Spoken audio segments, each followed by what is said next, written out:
অন্তর্বর্তীকালীন সরকার গঠনের পর থেকেই দেশে চলছিল একের পর এক ষড়যন্ত্র।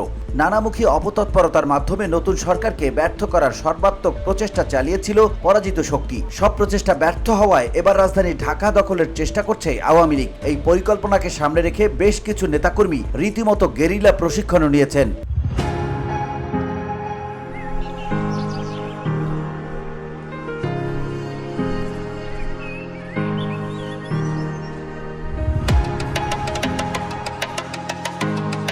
প্রশিক্ষণ নেওয়া গেরিলা বাহিনীর প্রধান উদ্দেশ্য দেশের বড় ধরনের অরাজক পরিস্থিতি সৃষ্টি করা এবং হাইকমান্ডের সবুজ সংকেত পাওয়ার পর ঢাকা দখলে নেয়া। এজন্য মাস্টার প্ল্যানের অংশ হিসেবে তালিকাভুক্ত হাজার হাজার নেতাকর্মী দেশে ও বিদেশে প্রশিক্ষণ নিচ্ছেন। ইতোমধ্যে কোর গ্রুপের একটি বড় অংশ প্রাথমিক প্রশিক্ষণ শেষ করেছে।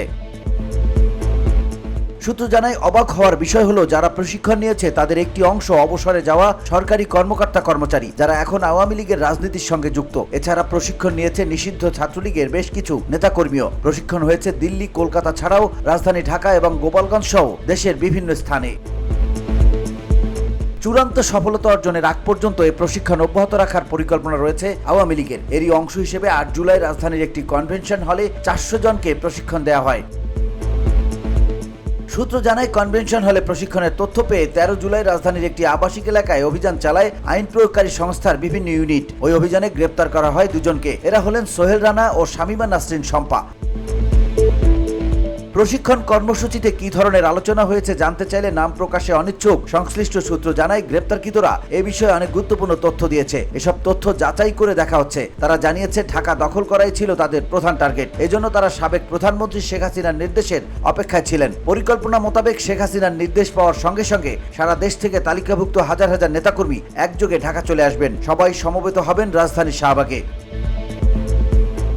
শাহবাগ মোড় দখল করে জনমনে আতঙ্ক তৈরি সহ জনগণকে জানান দেওয়া হবে যে আওয়ামী লীগের কয়েক লাখ লোক ঢাকা দখলে নিয়ে ফেলেছে। প্রশাসনও তাদের সঙ্গে আছে। তাৎক্ষণিকভাবে এর প্রভাব পড়বে সারা দেশে। পরিকল্পনা অনুযায়ী আওয়ামী অধ্যুষিত কয়েকটি জেলা সহ দেশের বিভিন্ন স্থানে আওয়ামী লীগের বিভিন্ন পর্যায়ের লোকজনও মাঠে নামার সাহস দেখাবে। এমন পরিস্থিতিতে বড় ধরনের সংঘাত ও অরাজক পরিস্থিতি বেগবান করার সব প্রস্তুতি আগে থেকে ছক করা থাকবে। এভাবে ভয়াবহ পরিস্থিতি সৃষ্টি করতে সক্ষম হলে পরবর্তী পদক্ষেপ হিসেবে শেখ হাসিনাকে ভারত থেকে দ্রুত ফিরিয়ে আনার প্রক্রিয়া শুরু হবে। ওই সময় পরিস্থিতি ও প্রেক্ষাপট বুঝে এই সিদ্ধান্ত নেওয়া হবে। জানতে চাইলে ঢাকা মহানগর গোয়েন্দা পুলিশ গুলশান বিভাগের উপকমিশনার কামরুল হাসান জানান, এটি একটি অনেক বড় কর্মযজ্ঞ। তদন্তের স্বার্থেই এই মুহূর্তে বিষয়টি নিয়ে কিছু বলা যাচ্ছে না। একটু গুছিয়ে নিয়েই পরে বলবো। তিনি বলেন, এই ঘটনায় শুধু ডিবি নয়, আরো কয়েকটি সংস্থা কাজ করছে। অপর একটি দায়িত্বশীল সূত্র জানায়, বিষয়টি গণমাধ্যমে প্রকাশ হওয়ায় আওয়ামী লীগ তার স্ট্র্যাটেজি পরিবর্তন করেছে। তবে আওয়ামী লীগের এমন রাষ্ট্রবিরোধী ও সরকারকে ফেলে দেওয়ার নানামুখী চক্রান্তের বিষয়ে সরকার জানার পর জড়িতদের দ্রুত গ্রেপ্তার সহ পরিস্থিতি মোকাবেলায় বেশ কিছু সিদ্ধান্ত গ্রহণ করে। এ বিষয়ে স্বরাষ্ট্র উপদেষ্টার বক্তব্য। বুধবার সচিবালয়ে স্বরাষ্ট্র উপদেষ্টা লেফটেন্যান্ট জেনারেল অবসরপ্রাপ্ত মোহাম্মদ জাহাঙ্গীর আলম চৌধুরী সাংবাদিকদের জানান, দেশে কোনো নাশকতার শঙ্কা নেই। নিরাপত্তা নিয়ে কোনো ধরনের হুমকিও নেই। সবকিছু আইন শৃঙ্খলা বাহিনীর নিয়ন্ত্রণে রয়েছে। দেশের নিরাপত্তা বজায় রাখার লক্ষ্যে ঢাকা মেট্রোপলিটন পুলিশের পক্ষ থেকে বিশেষ অভিযানের উদ্যোগ নেওয়া হয়েছে। VOD Bangla news desk.